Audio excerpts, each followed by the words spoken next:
Vai começar mais um diálogo do podcast Sem Fronteira.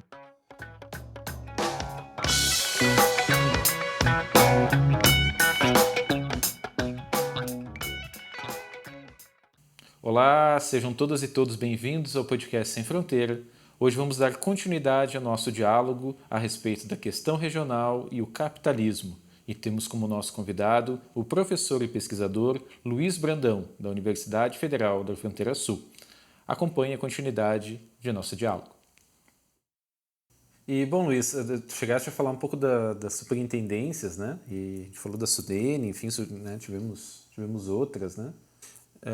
Gostaria que tu pudesse falar um pouquinho desse momento, assim, Luiz, nós estamos falando do Estado, né? Da invenção das regiões, enfim, o papel do Estado, né? Como central, né?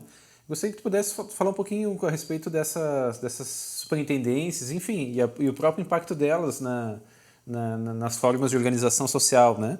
Ou em determinado tipo ou forma específica de organização social aqui, né?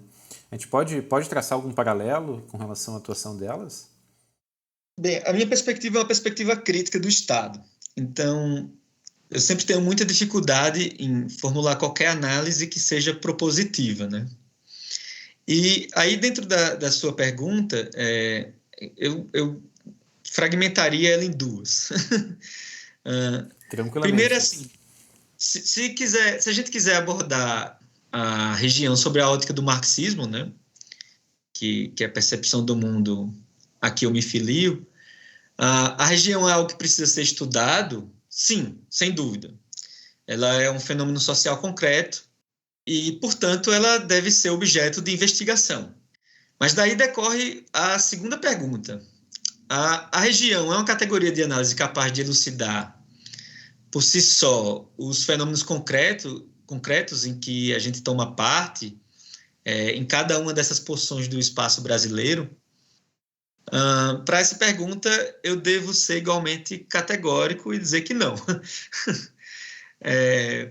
E aí vem uma problemática bastante complexa, né, que é exatamente a discussão do que são categorias, ou da região enquanto categoria.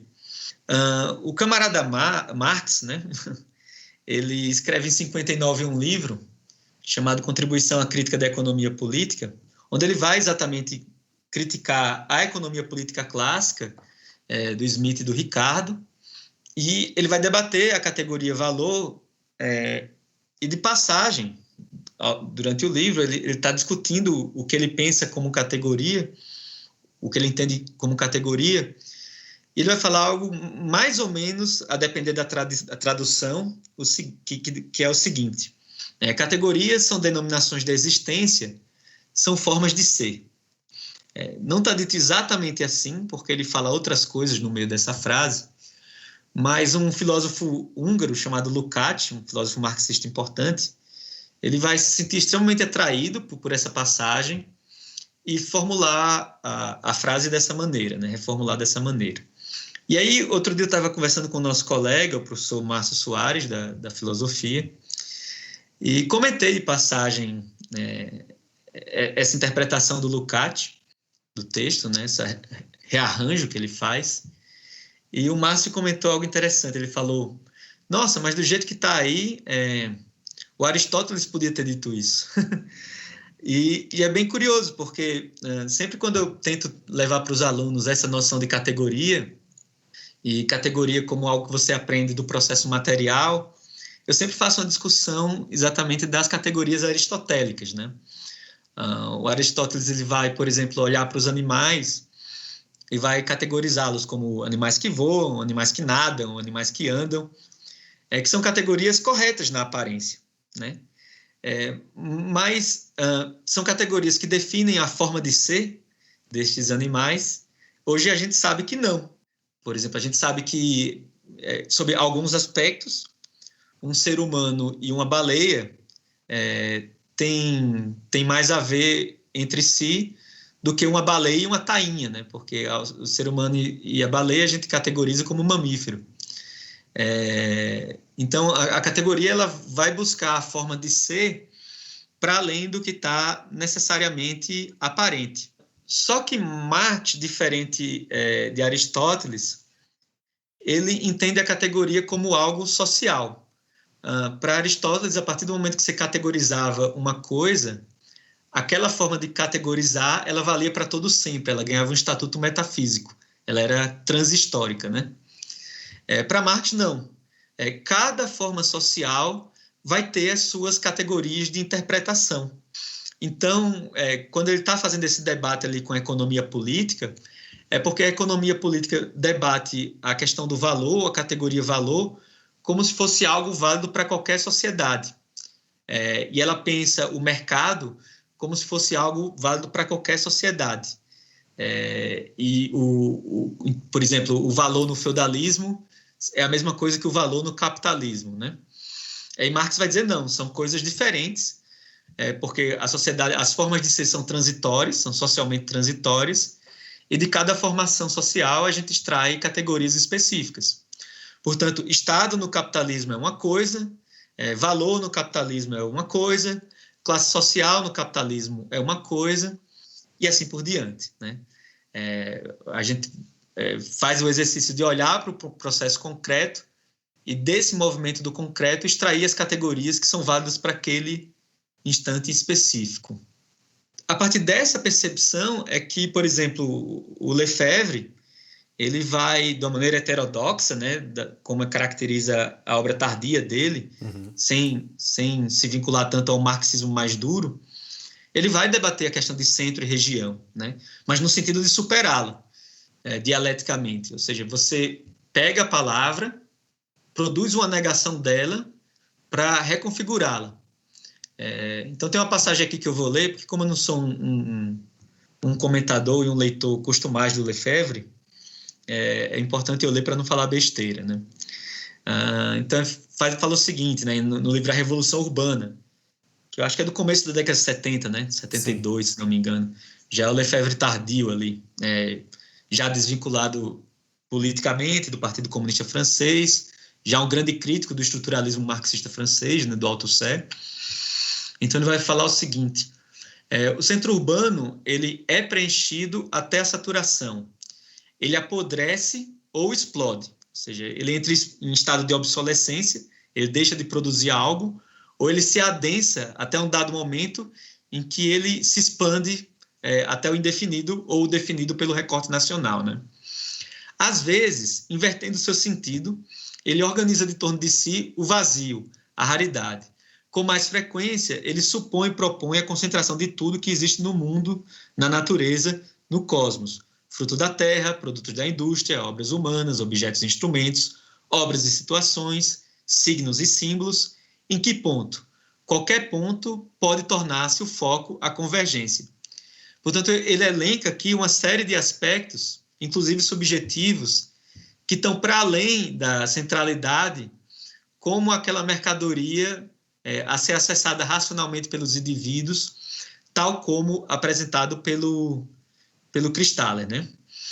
E ele fala em que ponto, né? Qualquer ponto pode tornar-se foco, a convergência. De sorte que todo espaço urbano carrega em si o possível impossível, ou seja, o devia ser, né? Então, guarda dentro de si a potencialidade. Você pode ter ali um espaço urbano, ou mesmo um espaço tipicamente rural, no meio do nada, vamos supor em Portugal, e do nada acontece um fenômeno que as pessoas vão entender como a aparição da Virgem para 3 meninos pastores. E esse fenômeno, totalmente inexplicável do ponto de vista da racionalidade do Homo economicus, pode gerar uma centralidade. Portanto, o local, ele guarda em si o possível, mesmo diante do que parece impossível, né? De sorte que todo espaço urbano foi e será concentrado de um modo poli ou multicêntrico. Então, acho bem interessante essa passagem, lidando nessa perspectiva, porque ele está fazendo aquilo que no marxismo a gente chama sob o palavrão alemão de Aufhebung, né? Que não tem uma tradução muito boa para o português, mas normalmente aparece nos livros como supra-assunção, que é a superação de algo pela sua negação. Ele incorpora aquele conceito de centralidade. Evidentemente, ele olha para aquele fenômeno como algo empiricamente existente, você observa ela, se você abrir qualquer mapa, você vai perceber que existem aglomerações, mas ele nega o conceito no sentido de superá-lo, né? Superá-lo dialeticamente. Ou seja, a negação da negação, ela não restitui a afirmação original. Então, é isso, quer dizer, no modo de produção capitalista, a sociedade vai se organizar espacialmente por meio do Estado Nacional. E, no meu entendimento, é essa a categoria de análise básica que a gente precisa adotar e partir dela para uma interpretação materialista do espaço, né? Dentro do contexto do materialismo histórico, ou seja, Estado Nacional no capitalismo não é a mesma coisa que Estado absolutista no feudalismo tardio, né? São coisas diferentes. E o entendimento disso também é parte do entendimento do processo. Porque é o Estado Nacional que unifica as leis, a moeda, a circulação de bens e pessoas. Portanto, é ele que é o nosso recorte de análise privilegiado. Nesse sentido, qualquer recorte que suprime o Estado e privilegia apenas uma parte tende a criar uma interpretação enviesada ou ideológica, por assim dizer, né? Nesse sentido, a região deve ser estudada, mas, como coloca o Lefebvre, para ser superada. Ou seja, para que a gente veja o que está para além dessa categoria que está ideologicamente criada pelo Estado, né? Eu ia te fazer duas perguntas, mas são duas perguntas que vão em direções bem diferentes, assim, Luiz. Mas eu vou abordar esse último ponto que tu disseste agora, né? A região, nessa proposição que tu nos apresenta, ela é ao mesmo tempo um fato concreto, no sentido de que ele é um fenômeno social, constitui-se como um fenômeno social, mas ao mesmo tempo ele encobre certas dimensões da realidade ao, digamos assim, tirar o foco de alguns aspectos, como, por exemplo, o próprio papel do Estado ou da formação social. Sim, com certeza. E eu penso que essa é a pergunta central aqui, né? O que a gente pode pensar como a criação do Estado, né? No sentido de propor essa região para camuflar o fenômeno social concreto, a gente pode chamar de ideologia também, né? Sob um certo sentido. E eu entendo a região como uma construção ideológica, né? Feita pelos aparelhos de Estado. Quando eu vou explicar isso para os estudantes, eu uso muito o exemplo daquele filme A Vila. Não sei se vocês já assistiu. Já assisti, sim, assisti. Pronto. Então, pelo menos para você, não vai ter spoiler, né? Mas, infelizmente, para os ouvintes que não assistiram, vai ter, tá? Mas não deixem de assistir, ainda é interessante sabendo o final. Então, spoiler alert aí. A gente vê, né, as pessoas vivendo ali no mundo medieval, né, na Idade Média, como se fosse. A gente percebe que existe algo de estranho. E elas sabem e vivem circundadas por criaturas imaginárias, que são monstros que estão ao redor, que as impedem, né, de... Que até então não eram imaginárias, né? No começo do filme. Exatamente. Que impede essas pessoas de saírem de lá, né? E condiciona toda a vida social. E mais para frente no filme, aí vem o plot twist, a gente descobre que essas criaturas não existem, né? E que sequer a temporalidade daquele ambiente que elas estão vivenciando corresponde à temporalidade do entorno. E aí vem a pergunta fundamental. Esses monstros existem ou não existem, né?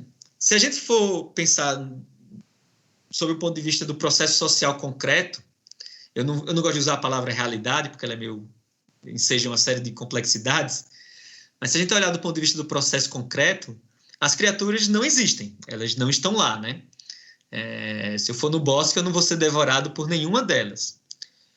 Mas do ponto de vista da articulação social, essas criaturas existem porque elas condicionam a vida das pessoas e, portanto, se materializam na maneira como elas circulam pelo espaço, como elas constroem suas casas, com a maneira como elas reproduzem seus costumes, enfim, como elas reproduzem a vida. Então, a criatura aí é uma construção ideológica. Mas o fato dela ser ideológica não significa dizer que ela não tem materialidade, né? E é sempre importante destacar, quando a gente fala de ideologia, existem determinadas concepções positivistas que veem a ideologia a partir do binômio simples, né, em que ciência é verdade e ideologia é mentira. E existiu durante um tempo até uma certa interpretação marxista que colocava a ideologia simplesmente como uma falsa consciência. Ela é uma falsa consciência também, né? Mas ela é outras coisas. O debate sobre... Vou abrir aqui um breve parênteses, né? O debate sobre ideologia no marxismo ele é muito complexo, porque, embora Marx e Engels tenham escrito um livro que se tornou célebre e que leva o título de Ideologia Alemã, em 1845 eles escrevem esse livro, ele não foi publicado em vida. Em 59, quando o Marx publica aquele livro em que ele menciona as categorias, a noção de categoria que eu mencionei há pouco, ele inclusive faz menção a essa obra, a Ideologia Alemã, e diz que ela foi importante para fazer o acerto de contas dele e do Engels com a filosofia, com a tradição filosófica passada. A ideologia alemã, no caso, é Hegel, né?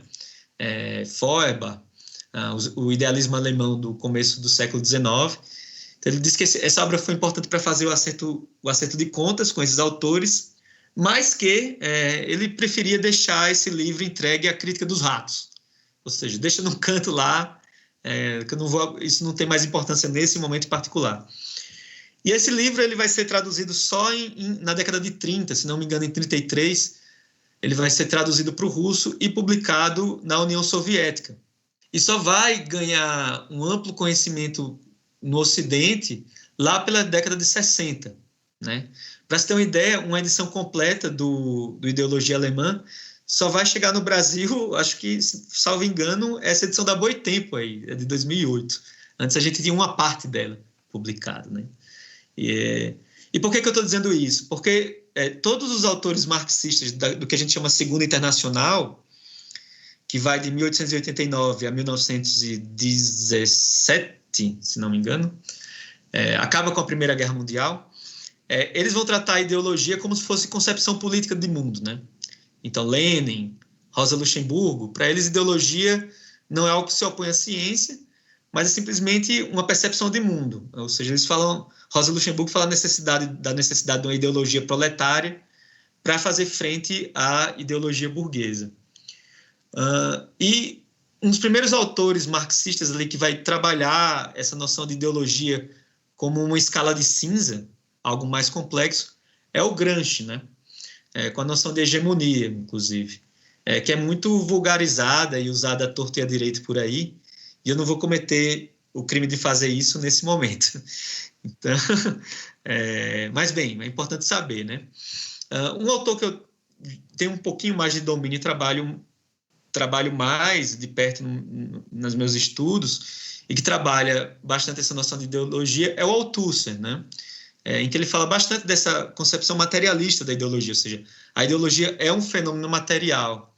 E ele tem um livro famoso que chama Ideologia e Aparelhos Ideológicos do Estado, né? Em que ele fala bastante desse papel que o Estado tem através dos seus aparelhos, como a escola, como a família, de fazer com que as pessoas sejam atravessadas pela ideologia e a reproduzam no seu comportamento, tal qual as pessoas fazem naquele filme lá que a gente estava comentando há pouco, A Vila, né? Então, a ideologia dos monstros, ela está reproduzida em cada âmbito das vidas das pessoas, né? E faz com que aquela sociedade se aglutine. E é nesse sentido que a gente tem que entender um pouco como funciona a região, né? Ela não é simplesmente uma mentira contada pelo Estado, porque ela ganha materialidade. Eu estou aqui vindo do Nordeste e o meu sotaque é diferente do seu, né? Isso é um processo material concreto.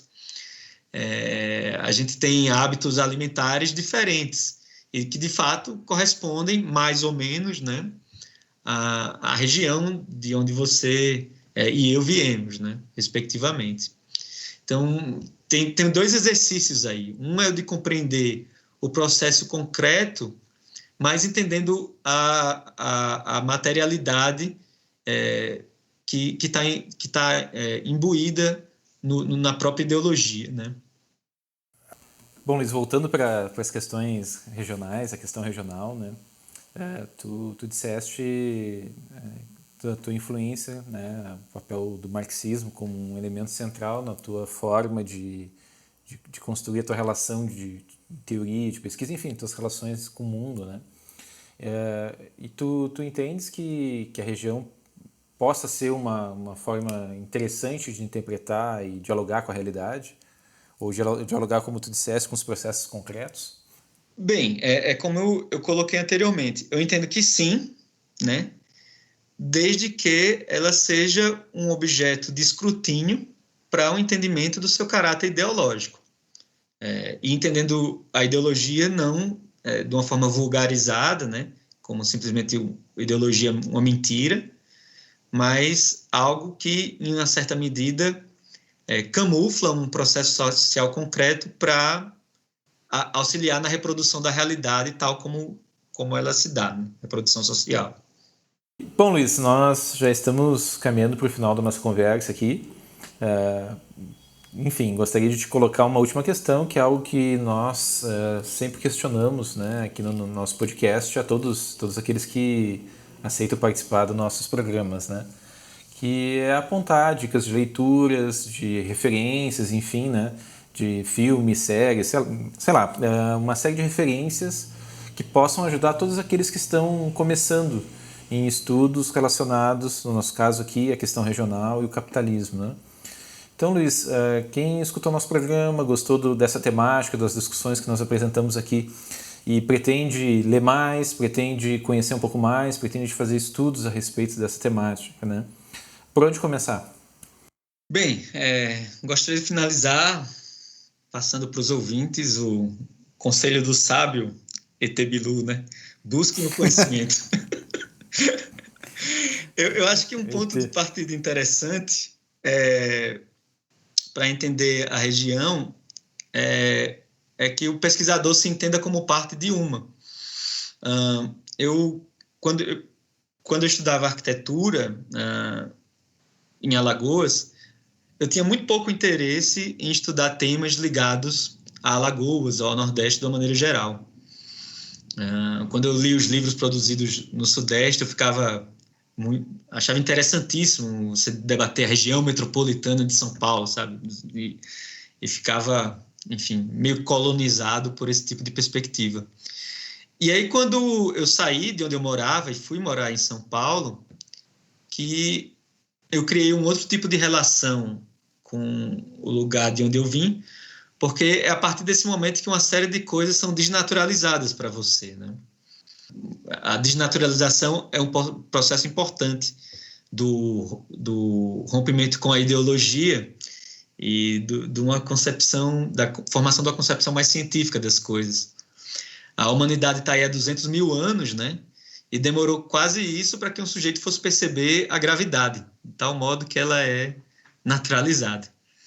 Então, quando a gente sai de onde a gente vive, a gente percebe as coisas que para a gente surgem como um dado da natureza, quando na verdade é uma construção social. Então, para cada pessoa, eu acho que a primeira coisa é isso, tentar se desnaturalizar o seu entorno, né? E as construções que estão dadas ao seu redor. Eu acho que para uma pessoa do Sul é interessante sempre estudar o Sul como objeto, né? Transformar o seu entorno num objeto de pesquisa, mas desnaturalizado, né? Tentar fazer esse exercício de afastamento, que é um exercício também bem interessante de autoconhecimento. Pelo menos o foi para mim, né? E no mais, assim, eu gostaria de recomendar o livro, se fosse recomendar algum, né?